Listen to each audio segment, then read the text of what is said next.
They found 3 bullets in the drywall and shattered glass in every milkshake on the counter. The police report said it was a gang dispute, a turf war gone wrong. But the regulars at Sal's diner knew better. They knew that on a rainy Tuesday in November, Dante Moretti, the most feared man in Chicago, walked into a death trap. 30 armed men against one. He should have been dead before his coffee cooled. He wasn't. And it wasn't because of his gun, or his money, or his reputation. It was because of the girl pouring the coffee. This is the true story of how a waitress brought an empire to its knees with a single move. The rain in Chicago doesn't wash the city clean. It just makes the grime slicker. It was 11:45 p.m. on a Tuesday, the kind of night where the streetlights hummed with a nervous energy and the shadows stretched just a little too far. Inside the Iron Skillet, a diner that smelled perpetually of bacon grease and lemon floor polish, Cassidy Miller was wiping down the counter for the 3rd time. She was 26, with tired eyes the color of burnt espresso and a messy bun that had given up on life 3 hours ago. To the world, she was just Cass. She poured coffee. She remembered that old Mr. Henderson liked his toast almost burnt, and she never asked questions. The bell above the door chimed, a sharp, cheerful sound that felt out of place against the storm raging outside. Cass didn't need to look up to know who it was. The heavy, rhythmic thud of Italian leather boots on the checkered linoleum was as familiar to her as her own heartbeat. "Table 4, Dante?" she called out, wringing the rag into a sanitizer bucket. Dante Moretti didn't answer immediately. He shook off a charcoal wool coat, droplets of rain flying like diamonds, and hung it on the rack. He was a man who took up space without trying. Broad shoulders, a jawline that looked carved from granite, and eyes that were always scanning the exits. He wasn't handsome in the way models in magazines were. He was handsome in the way a wolf is beautiful. Predatory and magnetic. "Counter tonight, Cass," Dante said, his voice a low rumble that seemed to vibrate through the Formica top. He sat on a stool 3 seats down from the register, his back to the wall, facing the door. Always facing the door. Cassidy grabbed the pot of decaf, but he raised a hand. "The strong stuff. It's going to be a long night." "You say that every night," she replied, pouring the dark liquid into a thick ceramic mug. She slid it toward him, their fingers brushing for a fraction of a second. His skin was cold, hers was warm. The contrast sent a jolt of static electricity through her that had nothing to do with the cheap carpet. "Business is demanding," Dante murmured. He took a sip, his eyes never leaving the rain-streaked window. Dante Moretti was the head of the Moretti crime family. Everyone knew it, though no one said it. In this neighborhood, knowing things out loud got you killed. But in the Iron Skillet, he was just the guy who tipped 100% and liked his eggs over easy. "You look tired, Dante," Cassidy said softly, leaning against the counter. The diner was empty, except for them and Sal, the owner, who was snoring softly in the back office. Dante looked at her then, really looked at her. For a moment, the guarded mask slipped. "Tired is a luxury, Cass. I'm hunted." Before she could ask what he meant, the atmosphere in the room shifted. It wasn't a sound, but a change in air pressure. The street outside, usually dotted with passing taxis, had gone dead silent. Dante stiffened. His hand moved imperceptibly towards the inside of his jacket. "Cass," he said, his voice dropping to a command. "Go to the kitchen. Lock the door. Do not come out until I say so." "What? Why?" "Go." The front door didn't chime this time. It crashed open. It started with 2 men, then 5, then 10. They poured into the small diner like a flood of black leather and bad intentions. They were wet, they were armed, and they smelled of ozone and cheap cologne. Cassidy froze. She should have run. Dante had told her to run, but her feet felt nailed to the floor. By the time the last man entered, the diner was suffocating. 30 men. She counted them quickly, a habit from inventory checks. 30 men, all wearing the insignia of the Krell Syndicate. A red serpent coiled around a dagger. At the center of the pack stood Victor Krell. He was a wiry, rat-faced man with a silver tooth and a reputation for skinning his enemies alive. He stepped forward, his boots squelching on the mat. Dante didn't stand. He didn't even put down his coffee. He just swiveled on his stool, facing the sea of enemies with a boredom that was more insulting than a slap. "Victor," Dante said dryly, "you brought a crowd. I didn't know we were hosting a convention." Victor grinned, the silver tooth glinting under the fluorescent lights. "No convention, Moretti. Just a funeral. Yours." The men fanned out, blocking the windows, the door, and the path to the kitchen. Dante was completely encircled. The barrels of 30 guns were raised, all pointed at the man on the stool. 30 to 1, Victor sneered, stepping closer. "Even you can't do the math on this one, Dante. It's over. The Moretti territory is mine." Dante took another sip of coffee. "You're making a mess of the floor, Victor. Sal is going to be pissed. Sal is going to be dead if he comes out here," Victor spat. He pulled a heavy, chrome-plated Desert Eagle from his waistband and leveled it at Dante's chest. "Any last words? Maybe a prayer? Though I doubt God listens to men like us." Cassidy watched from behind the counter, her heart hammering against her ribs like a trapped bird. She saw Dante's hand twitch. He was fast, faster than anyone she knew, but he wasn't bulletproof. If he drew his weapon, he might take down 3 or 4 of them. But the other 26 would turn him into Swiss cheese. He was going to die. Right here, in front of her. The man who tipped well, who asked about her sick mother, who looked at her like she was the only calm thing in a chaotic world. Victor cocked the hammer of his gun. Click. A sound echoed in the silence. "Goodbye, Dante." Dante's muscles coiled. He was preparing to die fighting. No, Cassidy thought. Not tonight. Cassidy Miller didn't scream. She didn't faint. She didn't dive for cover. Instead, she did the one thing nobody in that room expected. The one thing that 30 hardened killers and 1 Mafia boss didn't account for. She reached under the counter, but not for the silent alarm. Her hand wrapped around the cold, heavy handle of the industrial coffee pot, the one that had been sitting on the burner for 2 hours, boiling hot. And then she moved. "Hey!" Her voice cracked like a whip, surprisingly loud. Victor blinked, his eyes darting to the waitress for a split second. That was the mistake.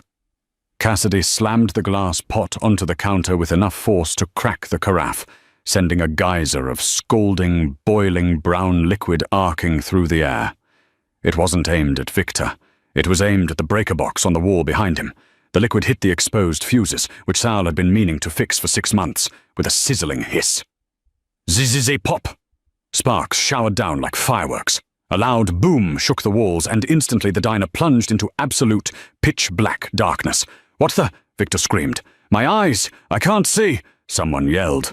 Chaos erupted. In the dark, the math changed.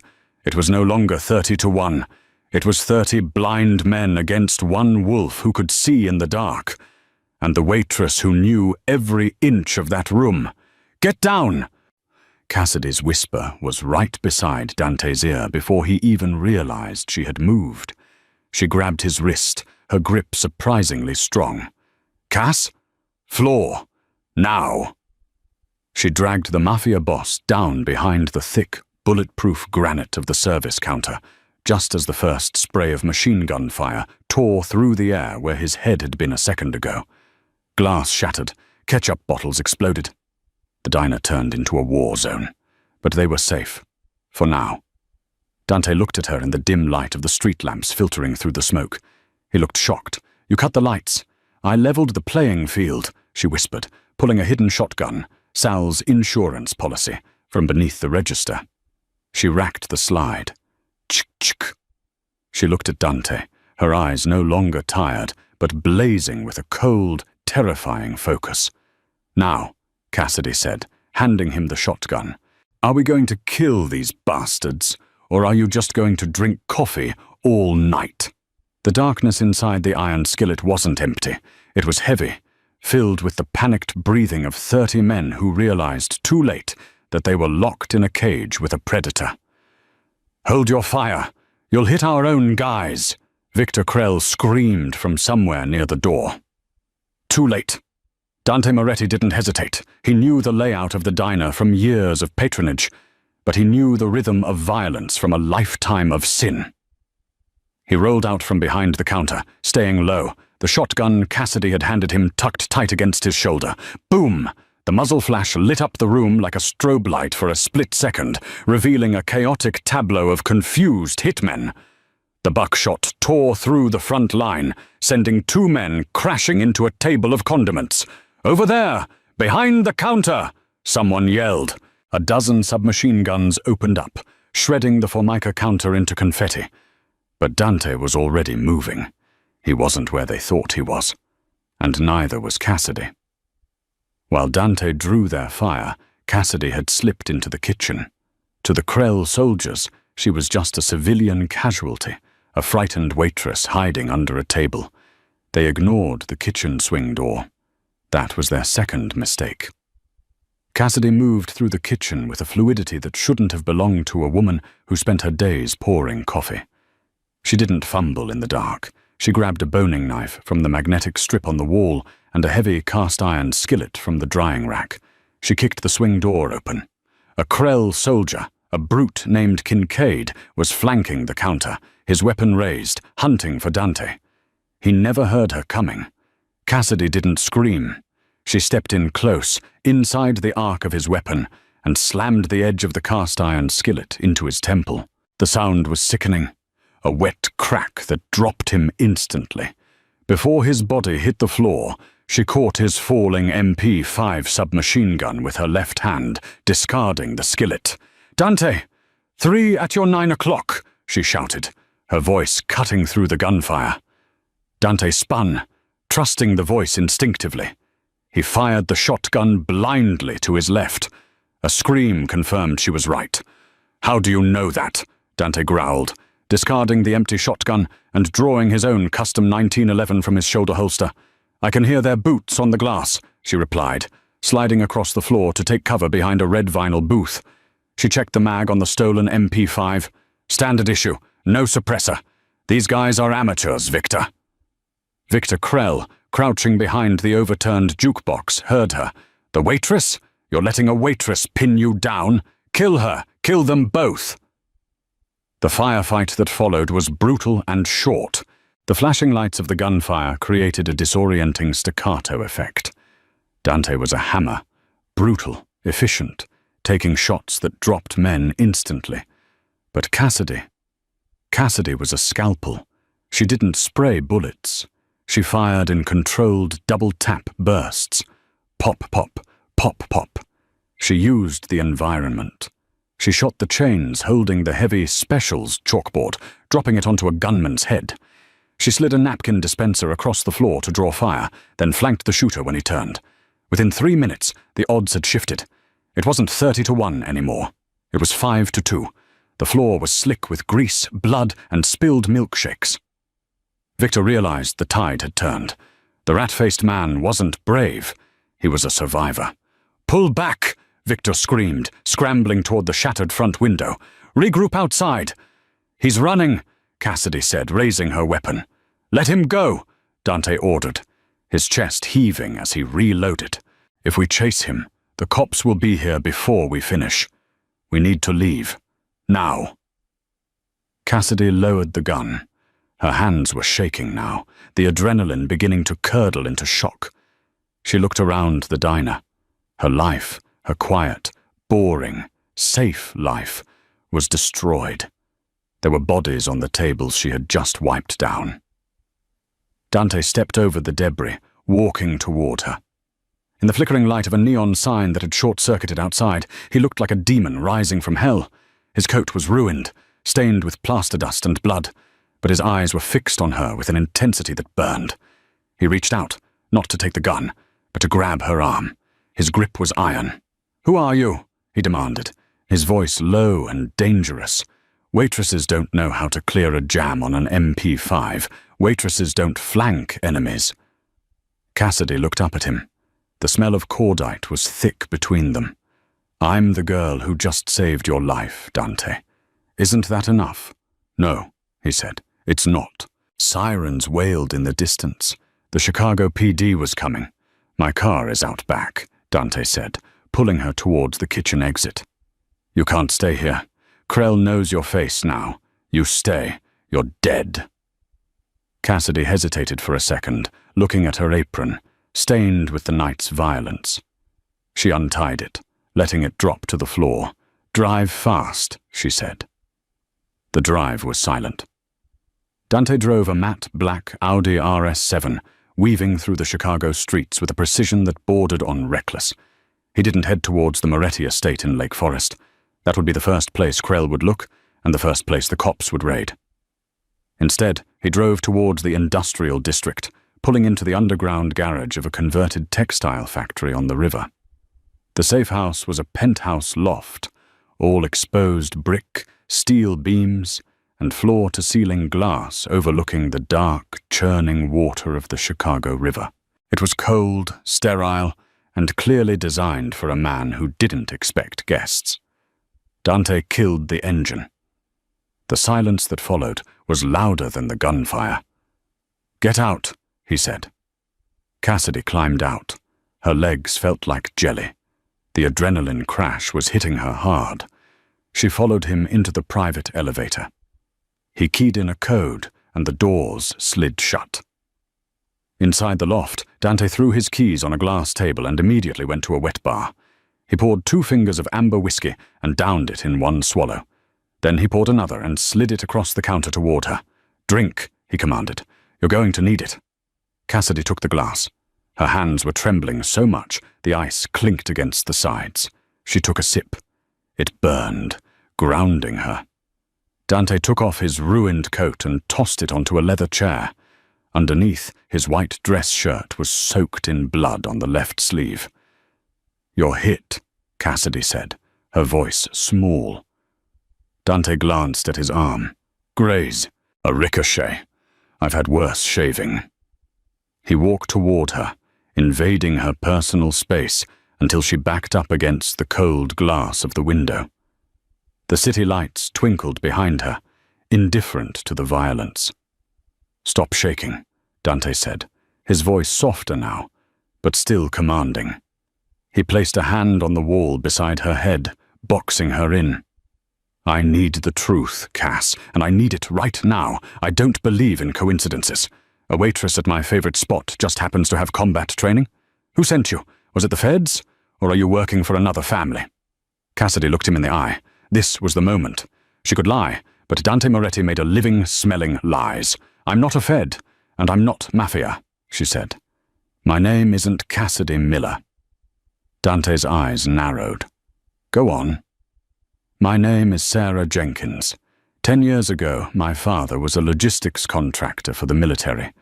He worked in private security." "Private security," Dante repeated. "Mercenaries." "He taught me how to shoot before I could ride a bike," she said, her voice hardening. "He taught me how to clear a room, how to spot a tail, and how to disappear. He wanted me safe. Where is he now?"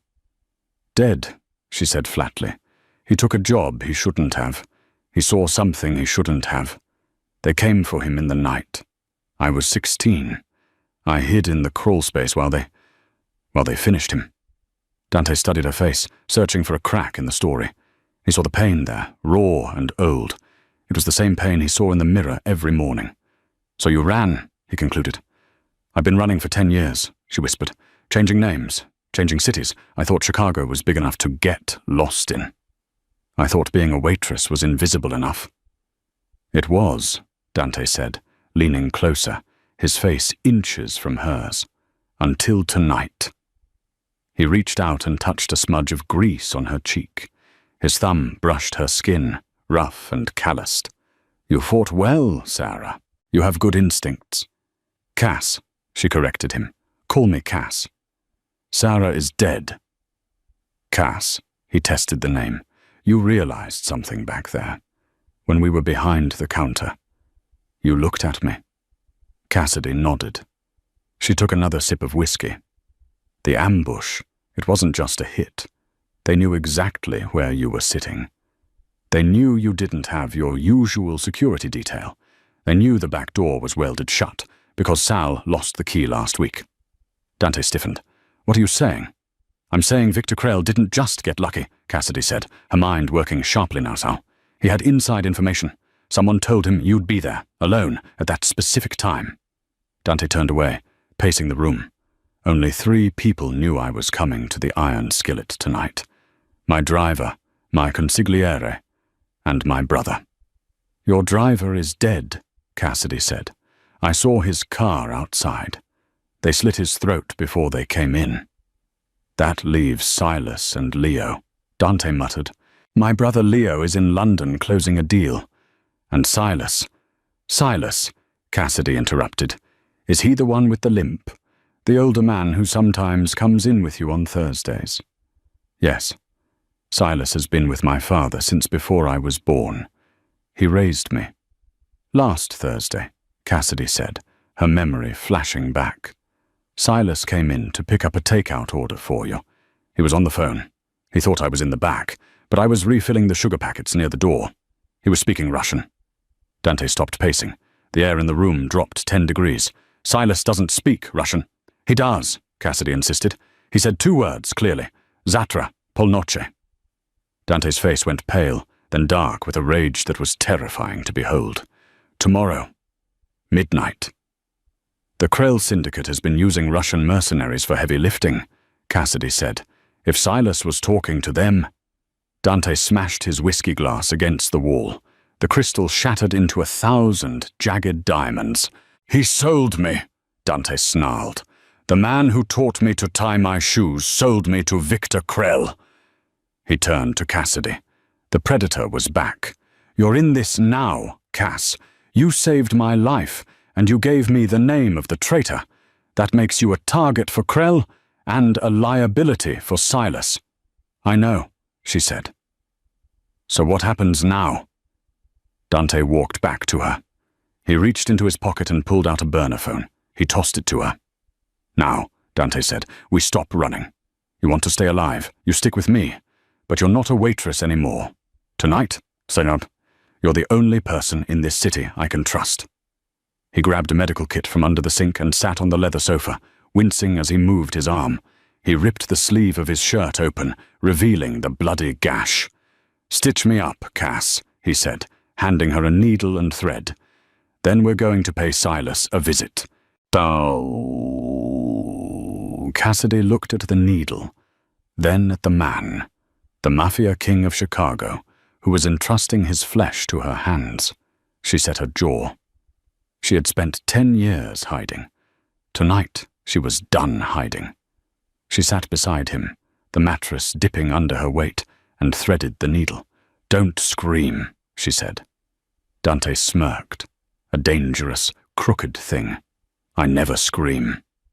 The rain had turned into a deluge, hammering the roof of the Audi like thousands of tiny fists. Dante drove with one hand, his left arm stiff and throbbing beneath the fresh bandages Cassidy had applied. They were moving into the Gold Coast district, where the streetlights were golden orbs, and the silence cost millions of dollars. Silas lives in the brownstone on the corner, Dante said, killing the headlights a block away. He likes to think he's a cultured man. First editions, rare scotch, classical music. He thinks murder is just another form of negotiation.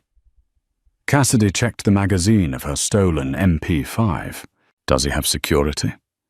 Usually 2 men at the gate, but if he thinks I'm dead, he might have sent them home to celebrate. They exited the car into the storm. Cassidy moved differently now.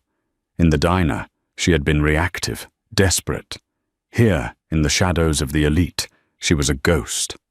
She moved with a rolling gait, heel to toe, making no sound on the wet pavement. Dante watched her, a strange mix of admiration and suspicion tightening his chest. Who was she, really? And why did he feel safer with this stranger than with men he'd known for decades? They breached the perimeter wall easily. The garden was manicured, dead silent. No guards. He's confident, Cassidy whispered, pressing her back against the wet brick of the house. Arrogant. He thinks he won, Dante replied grimly.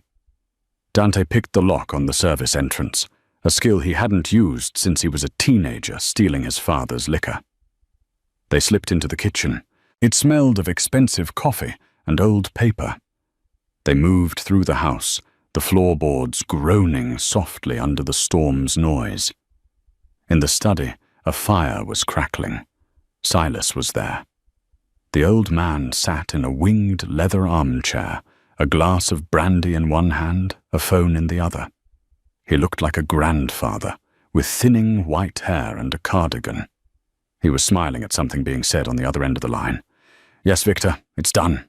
The city is yours. Just remember our agreement regarding the shipping lanes." Dante stepped out of the shadows. He didn't raise his gun. He just stood there, dripping wet, blood soaking through his white shirt. "Hello, Silas." Silas froze. The phone slipped from his fingers and tumbled onto the Persian rug. The voice of Victor Krell could still be heard tinny and small from the speaker. "Silas? Silas, what's happening?" Silas stared at Dante as if seeing a ghost. His face went grey. "Dante, my boy." "Don't," Dante said, his voice terrifyingly calm. "Don't call me that." Cassidy stepped into the light, her submachine gun leveled at Silas's chest. Silas looked at her, confused. "Who is this? The waitress? You brought the help?" "She's the reason I'm breathing," Dante said, walking closer. He kicked the phone away, severing the connection with Krell. "Why, Silas, you sat at my father's table. You carried his casket. You taught me how to lead. Why sell me to a butcher like Krell?" Silas set his brandy down with a trembling hand. He didn't reach for a weapon. He knew Dante too well. "Because you are weak, Dante," Silas said, his voice gaining a sudden, venomous strength. "Your father was a king. He ruled through fear. You? You want to go legitimate. You want to invest in tech, in real estate. You want to wash the blood off our name. But you can't wash it off, Dante. It's in the bone. So you killed me to save the business? I did it to save the legacy," Silas shouted, standing up. "Krell is an animal, yes. But he understands power. He will keep the organization alive. You were letting it die a slow, boring death." Dante looked at the old man. For a moment, Cassidy saw the boy inside the boss, the heartbreak of a son realizing his father figure was a monster. "You're right about one thing, Silas," Dante said softly. "I tried to be different. I tried to show mercy." Dante raised his 1911. "But tonight," Dante whispered, "I'm making an exception." "Dante, wait!" Silas started, raising a hand. Bang! The shot was deafening in the small room. Silas crumpled back into the chair, a single hole in the center of his forehead. The brandy glass didn't even fall. Silence returned to the room, heavier than before. The fire crackled. Dante stood over the body, his gun hand hanging loose at his side. He didn't look triumphant. He looked hollowed out. Cassidy lowered her weapon. She didn't say, "Good shot," or "He deserved it." She walked over to Dante and gently took the gun from his hand. He let go without resistance. "We have to go," she said softly. "Krell heard us. He knows you're alive. He knows you're here." Dante nodded slowly, tearing his eyes away from the man who had raised him. "He knows," Dante murmured, "and now he's going to panic." "Panic makes people make mistakes," Cassidy said. "Let's make him make a big one." They didn't go to another safe house. The network was compromised. If Silas had turned, anyone could have turned. "Where are we going?" Dante asked. He was in the passenger seat now, his energy fading as the adrenaline wore off and the pain in his arm flared up. "A place that doesn't exist on your maps," Cassidy said. She drove them to a dilapidated motel on the outskirts of the city, near the old rail yards. The neon sign buzzed and flickered. The sleepy O_L. The W was burnt out. "This is a dump," Dante noted, eyeing the peeling paint. "It's cash only, no cameras, and the owner owes my father a favor from 1998, Cassidy said. It's the safest place in Chicago right now. Inside room 104, the smell of stale smoke and lemon cleaner greeted them. It wasn't the Ritz, but it had a lock and heavy curtains. Cassidy pushed Dante onto the bed. Sit. I need to check those stitches. You were moving around too much. She turned on the bathroom light, the harsh yellow glow spilling into the room. She washed her hands and came back with the first aid supplies she'd grabbed from the loft. Dante unbuttoned his shirt. His chest was a road map of violence. Faded white lines from knives, round puckered scars from bullets. Cassidy traced one on his ribs with her eyes. Beirut, Dante said, catching her stare. A deal gone wrong. He pointed to another on his shoulder. Naples, a rival family. And this one? She asked, gesturing to the fresh, angry red wound on his arm. Chicago, he said, looking into her eyes. Betrayal. She cleaned the wound with efficient, gentle hands. The intimacy of the moment was thick, suffocating. They were two soldiers in a foxhole, the world outside trying to kill them. Why did you really save me, Cass? Dante asked quietly. You could have run out the back door when the shooting started. You could have disappeared. Why stay? Cassidy finished taping the bandage. She sat back on her heels looking up at him. Because I was tired, she admitted. Tired of running. Tired of being nobody. When I saw you sitting there, facing 30 men without flinching, I realized I missed it. Missed what? The fight, she whispered. I missed mattering. Dante reached out with his good hand and cupped her face. His thumb stroked her cheekbone. The air between them crackled. He leaned in, his intent clear. But before their lips could touch, Dante's phone, the burner he had taken, buzzed on the nightstand. The moment shattered. Dante pulled away, cursing under his breath. He grabbed the phone. It was a text message, not from a number, but from an encrypted server. He has Leo, the docks, Warehouse 4, 3 a.m. Dante went cold. Leo? Your brother? Cassidy stood up, instantly shifting back into combat mode. He wasn't in London, Dante said, his voice trembling with suppressed rage. It was a setup. Krell had him grabbed before the hit on me. He was the leverage in case I survived. Dante stood up, ignoring the pain. If I don't surrender by 3 a.m., he kills Leo. It's a trap, Dante, Cassidy said. You walk in there, you both die. Warehouse 4 is a kill box. One way in, one way out. He'll have snipers in the rafters. I know, Dante said, checking his gun. But he's my brother. I'm not Silas. I don't trade family for safety. He walked to the door, then stopped and looked back at her. You've done enough, Cass. Stay here. If I'm not back by sunrise, leave the city. Go to Vancouver. I have a contact there. Shut up, she interrupted. Dante blinked. Cassidy was pulling her hair back into a tight ponytail. She looked fierce, beautiful, and terrifying. You're walking into a trap, she said, which means you need a distraction. And you need a sniper. I don't have a sniper, Dante said. Cassidy walked over to the closet where she had stashed a long canvas bag she'd retrieved from the trunk of the Audi, something she hadn't mentioned earlier. She unzipped it. Inside lay a disassembled Remington 700 sniper rifle, matte black and well-oiled. You don't, she said, assembling the barrel with a practiced click. But I do. Dante watched her, a slow, dark smile spreading across his face. Remind me never to piss you off, Cass. Too late for that, she said, racking the bolt. Let's go get your brother. The Chicago docks were a graveyard of rusted metal and fog. The mist rolled off Lake Michigan, thick and freezing, obscuring the towering cranes that looked like skeletal dinosaurs in the gloom. Warehouse 4 was a massive corrugated iron structure at the end of a pier. Floodlights cut through the fog, illuminating the wet concrete. Dante parked the Audi 300 yards away, behind a stack of shipping containers. Give me the earpiece, Cassidy said. He handed her a small tactical comms bud. She placed it in her ear. I'm going high, she said, pointing to a gantry crane overlooking the warehouse roof. It's a rusted ladder, wet metal, 60 feet up. It'll take me 10 minutes to get into position." "I'll give you 10 minutes," Dante said. "Then I walk in the front door."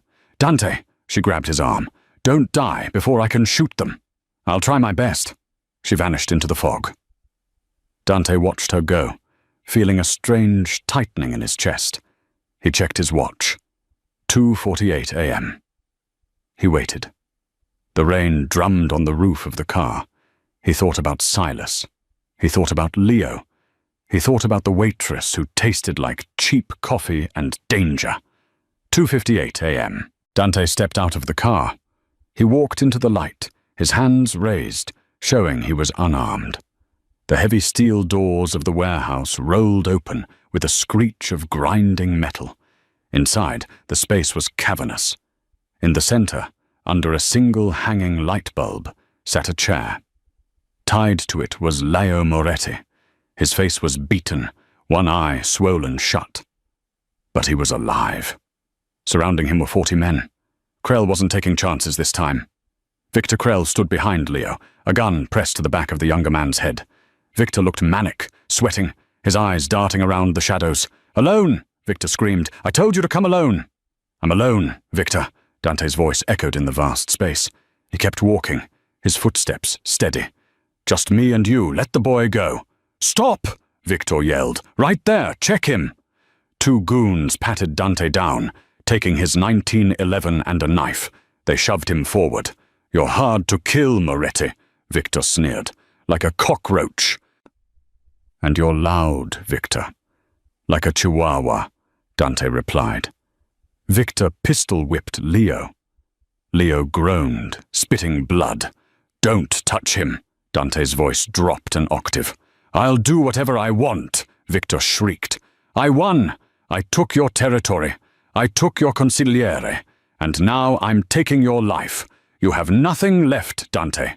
No backup. No friends. No hope." Dante looked at his watch. 3 a.m. exactly. He tapped his ear. "Now, crack!" The sound of the high-velocity rifle shot arrived a split second after the bullet. The man standing next to Victor, the one holding the detonator to the C4, strapped to Leo's chair, head snapped back as red mist sprayed into the air. He dropped instantly. "Sniper!" someone screamed. Chaos broke loose. Crack! Crack! 2 more men dropped. The shots were coming from the roof, punching through the skylights with impossible accuracy. "Get cover!" Victor screamed, dragging Leo backward, using him as a human shield. Dante didn't dive for cover. He dove for the dead man. He grabbed the fallen guard's assault rifle, rolled over his shoulder, and came up firing. "Cass, keep them off the east flank," Dante yelled into his comms. "Copy that. 2 tangos moving to your right. Dropping them now." Crack. Crack. It was a symphony of violence. Cassidy was raining death from above, pinning the Krell soldiers down, forcing them into Dante's line of fire. Dante moved like a wraith, cutting through the confusion. He wasn't outnumbered anymore. He was the hammer, and Cassidy was the anvil. He reached the center of the room. Victor was dragging Leo toward a back office. "Victor!" Dante roared. Victor turned, firing wildly. A bullet grazed Dante's hip, but he didn't slow down. He couldn't. Dante raised the rifle, but he couldn't take the shot. Victor was too close to Leo. "Drop it, Dante, or I blow his brains out!" Victor screamed, hiding entirely behind Leo's battered body. The gun was jammed into Leo's neck. Dante froze. The shooting in the warehouse slowed as the last of Krell's men were picked off by the angel of death on the roof. It was a standoff. "You lose!" Victor panted, his eyes wide with madness. "I'm walking out of here with him, and if you follow, he dies." Dante's finger hovered over the trigger. He couldn't do it. The angle was impossible. "Cass," Dante whispered into the mic, "do you have the shot?" There was a pause. A long, agonizing silence filled with the sound of rain on the metal roof. "I can't see him, Dante." Her voice came through, strained. "He's too low. The angle is blocked by a steel beam. I can't take the shot." Dante's heart stopped. Victor grinned, sensing the hesitation. "Say goodbye to your brother, Dante." Victor began to back away, dragging Leo into the dark corridor. Dante looked at Leo. Leo looked back, his one good eye filled with resignation. "Let me go," the look said. But Dante Moretti didn't let things go. He looked around desperately. He needed a distraction. He needed a miracle. And then he saw it. The hydraulic line for the heavy loading bay door, running along the wall right next to Victor's head. "Cass," Dante said, his voice deadly calm. "Shoot the red pipe, 3 feet to the left of the door. Steam line, it'll scald them both. Do it!" Crack! The bullet struck the high-pressure pipe. It exploded outward with the force of a bomb. A massive jet of superheated white steam blasted directly into the corridor. "Ah!" Victor screamed as the boiling cloud enveloped him. He instinctively threw his hands up to shield his face, the gun moving away from Leo's neck for a fraction of a second. That was all Dante needed. He didn't shoot Victor. He sprinted. He covered the 20 feet in 2 seconds, diving into the steam cloud. He tackled Victor, the momentum carrying them both, crashing through the drywall into the office. They hit the floor hard. The gun skittered away. Victor scrambled for a letter opener on the desk, slashing wildly. Dante caught his wrist. Dante's eyes were burning from the steam, his body screaming in pain, but his grip was unbreakable.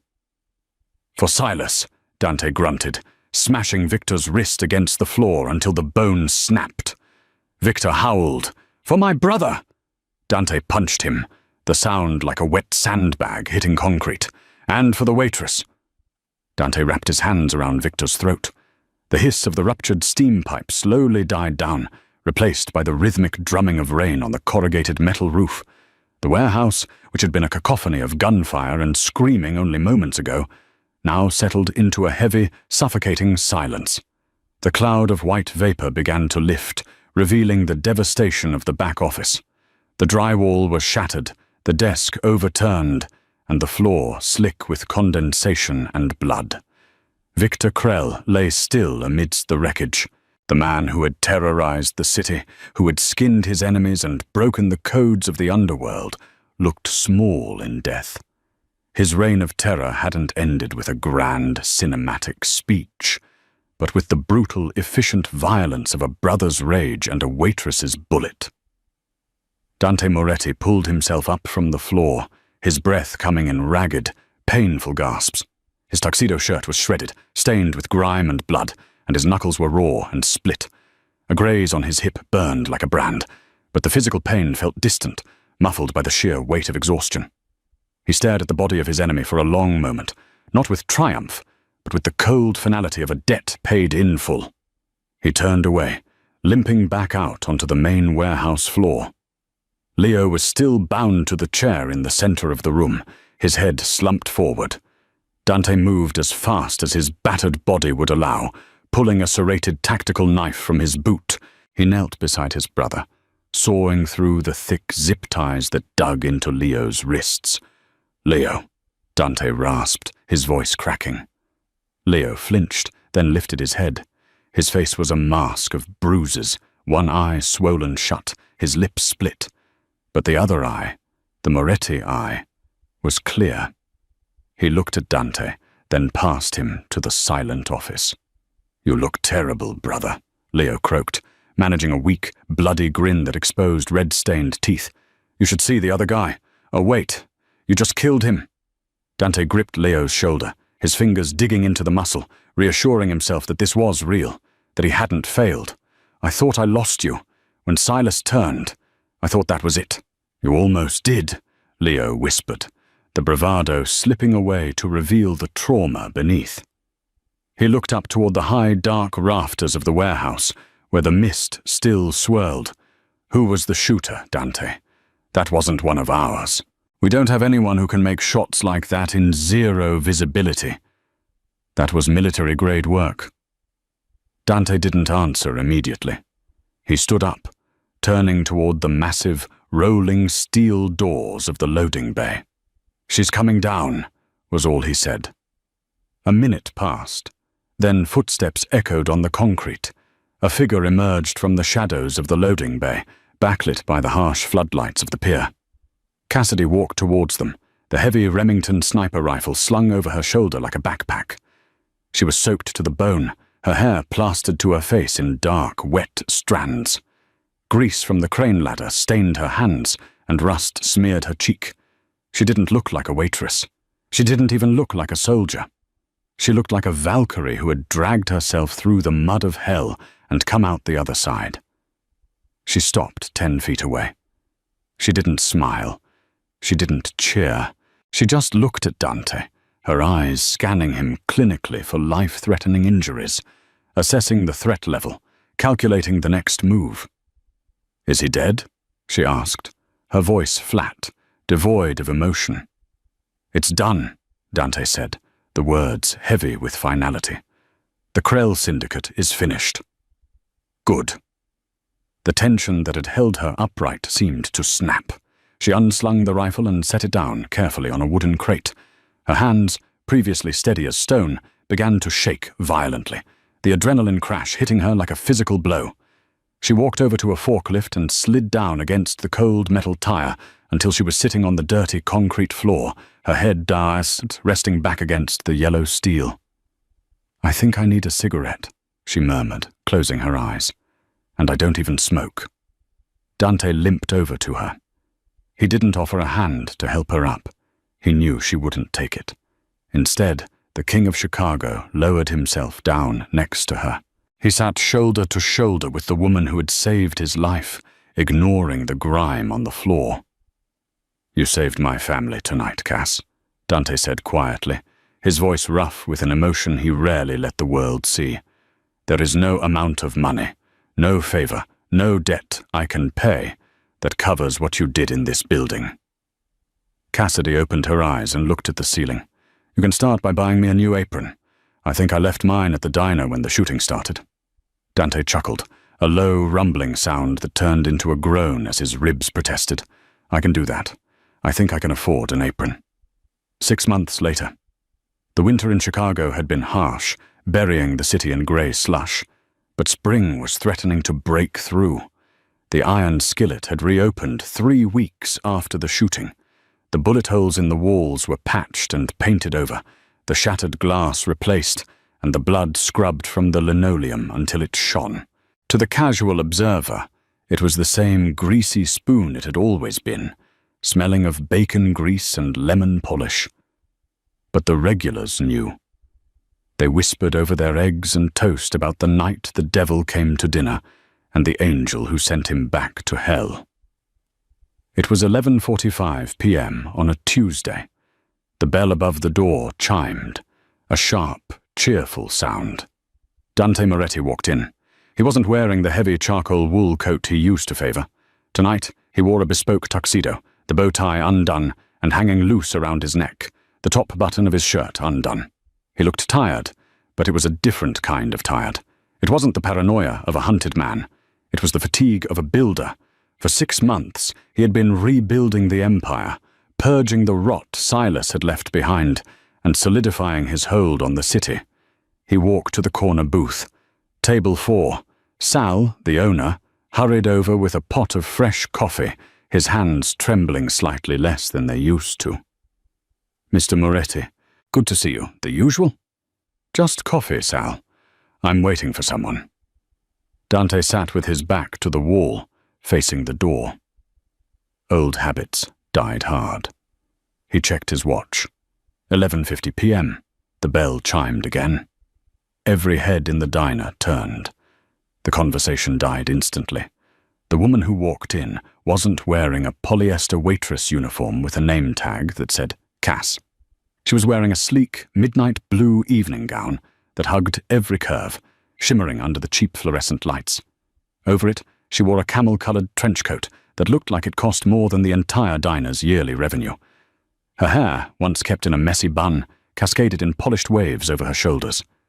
Cassidy Miller, or Sarah, or whatever name she had decided to keep, didn't look like she belonged in a diner anymore.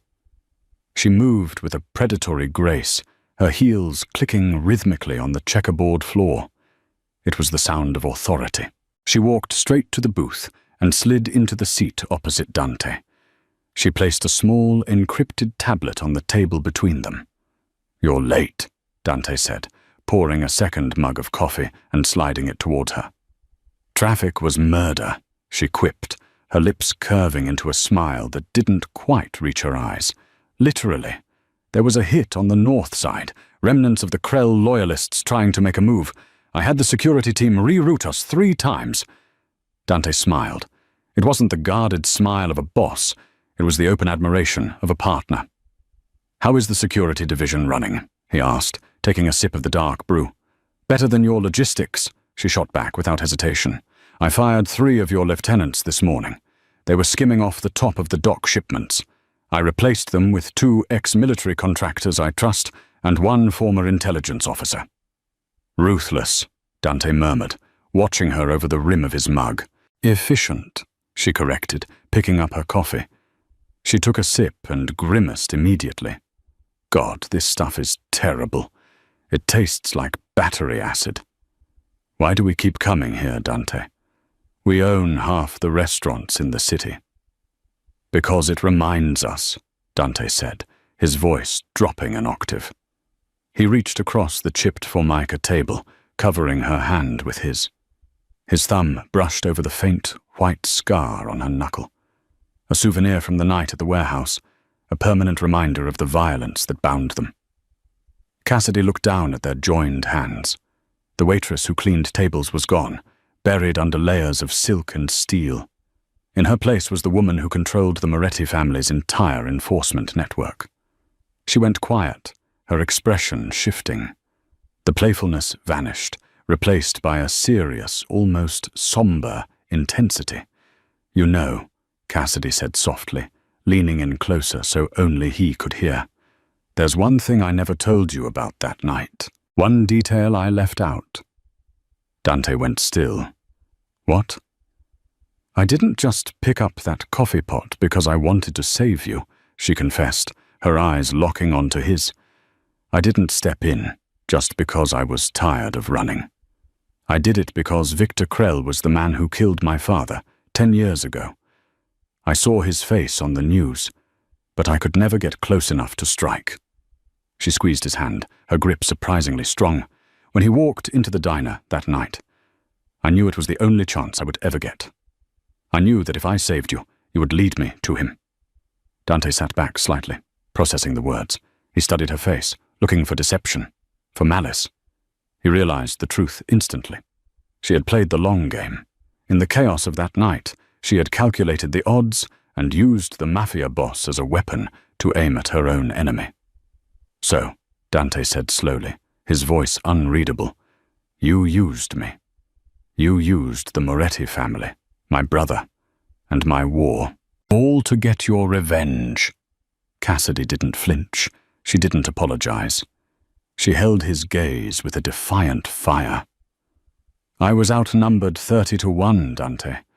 I made the only move I had. Does that make you angry? That I used you?" Dante Moretti, the man who made grown men tremble, looked at the woman sitting across from him. He saw the intelligence, the ruthlessness, and the loyalty that had been forged in fire. He realized he wasn't looking at a subordinate. He was looking at an equal.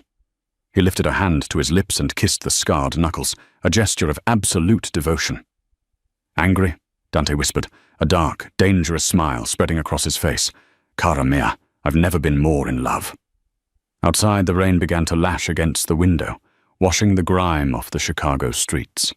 But inside the booth, the king and queen of the city just drank their terrible coffee, ready for whatever war came next. And that is the story of how a single waitress turned a massacre into a revolution. It's a reminder that in the world of shadows, you never underestimate the person pouring your coffee, because she might just be the most dangerous person in the room. If you enjoyed this story, please hit that like button. It really helps the channel grow and lets me know you want more gritty crime dramas like this one. What would you have done in Cassidy's shoes? Would you have run, or would you have fought? Let me know in the comments below. Don't forget to subscribe and ring the bell so you never miss a new story. I've got a psychological thriller coming up next week that'll blow your mind. Thanks for watching, stay safe, and I'll see you in the next video.